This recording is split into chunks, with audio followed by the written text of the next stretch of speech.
runsaasti pelkoa ja paheksuntaa. Skineihin liittyvät uutiset ovat aina huonoja: väkivaltaa, ulkomaalaisvihaa, joukkoliikehdintää.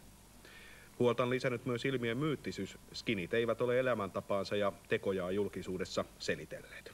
Mutta nyt selittävät, sillä ajankohtaisen Kakkosen Silminnäkijä-sarjassa esitetään sunnuntaina toimittajamme Kari Mokon raportti Skinivalkoinen Suomi. Seuraavassa hieman johdatusta sunnuntain isoon aiheeseen. Sörnäisten kaupunginosa Helsingissä. 3 Joensuusta Helsinkiin muuttanutta skinheadiä on matkalla hankkimaan lisää valkoista voimaa.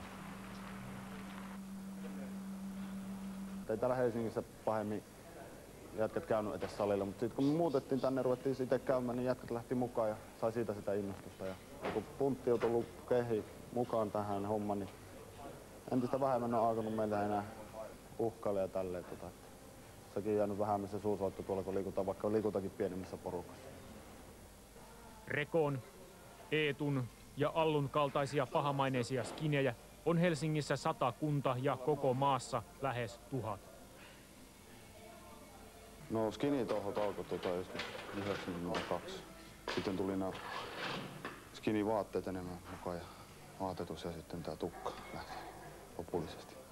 Meillä oli jo, vaikka ei oltu skinejäkin, niin oli semmoisia, me aatetiedettiin ja sen takia tuli näiden pakolaisten kanssa aika paljon yhteisöä.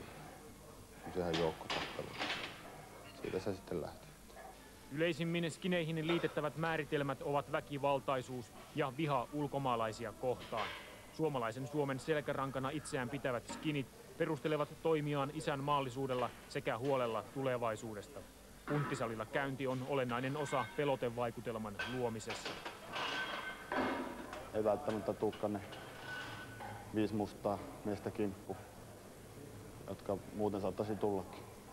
Kunhan vaan näkevät, että me pidetään fyysistä kunnosta huolta. Se ei ole mitään roskasakkia. No kyllähän se nyt itsevarmuutta antaa, jos joku 40-kiloinen somalirääpäle hyökkää kimppuun, niin kyllä me tiedät, että me pystyy hoitelemaan tuosta vaan. Mutta tietysti kun niillä on aina ne puukot, niin aina pitää olla varuilla. Että ei niistä yleensä ollut mitään ongelmia, jos on tullut joku nyrkkitappelu.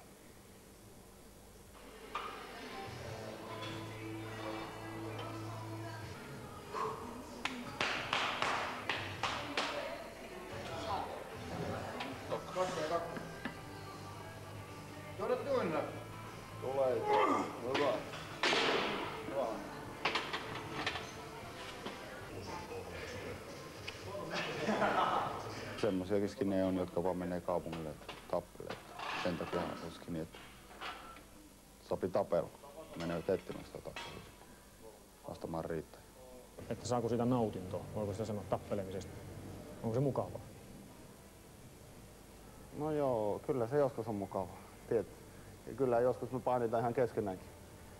Että kyllä se on ihan mukavaa joskus. Mistä se johtuu? Mikä se on se tunne, mikä se aiheuttaa? Minun mielestä miehet on tapellut aina keskenään. Se on ollut aina miesten touhu.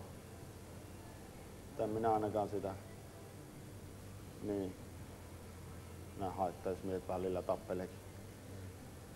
Just mua arvostaa vaan kaikista niitä nupuukot ja tuommoista, jotka on tullut mukaan noihin hommiin, varsinkin näillä ulkomaalaisille. Että aina on niiden kanssa, sehän menee jo ihan hengenvaaralliseksi silloin. Että niitä ne käyttää aika usein. Se ei ole enää minun mielestä miesten touhu käyttää puukkoa. Maihin nousukenkiin ja pilottitakkiin pukeutuvien skinien katuuskottavuus on ainakin väkivaltamittarilla laskettuna varsin korkea. Helsingin skineistä yli puolella on väkivaltatuomioita. Osalla on takana myös vankilareissuja.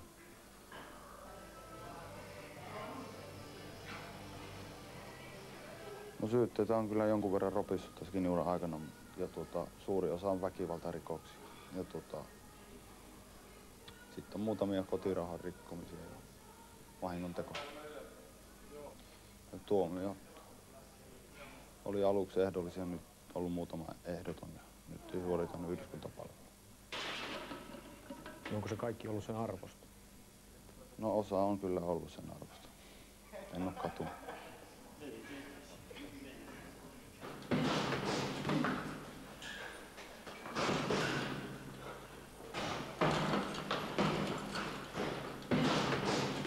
meitä ei yleensä otettu minnekään tuommoisia karateeseen, judoja ja tälleen päätetty. Meidän pitää itse keksiä näitä harrastuksia.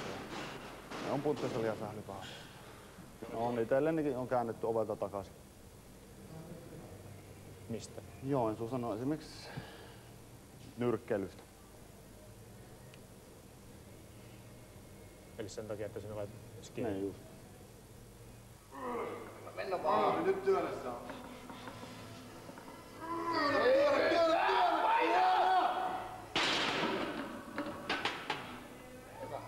Tuu kakkonen olisi mennyt, se on tullut lähti. Sitten ennätys on tuo 200, minkä minä äsken nostin. Onko teikäläisissä joku, joka nostaa vielä enemmän kuin sinä? No ei tällä hetkellä. Ja pyri siihen, ettei tule olemaan. Äärilaidan mielipiteittensä ja tekojensa kautta yhteiskunnan valtavirran ulkopuolelle jättäytyneet skinit eivät juurikaan perusta kansan ja viranomaisten paheksunnasta. Helsingin skinien ydinryhmälle on tärkeää vain omien luottamus ja luottamus omiin. No eihän semmoisen mieheen voi luottaa, joka takkisäkäättää hätätilanteessa, että semmoiset poistetaan yleensä, jos ei ole mitään syytä. Että ei me tuommoisia katsota läpi sormia. Onko sellaista tapahtunut? Ei firman jätkien keskuudessa. Siinäpä se onkin, että luottamus meillä täytyy olla ihan, että tietää, että takki ei käännetä tosi pakan tulleen. Vaikka uhrataan se oma henki toisen puolesta. Kuinka järjestäytyneitä suomalaiset skinit oikein ovat? Mikä on Allun mainitsema salaperäinen firma? Kuka skinejä oikein johtaa? Vastaukset ensi sunnuntaina.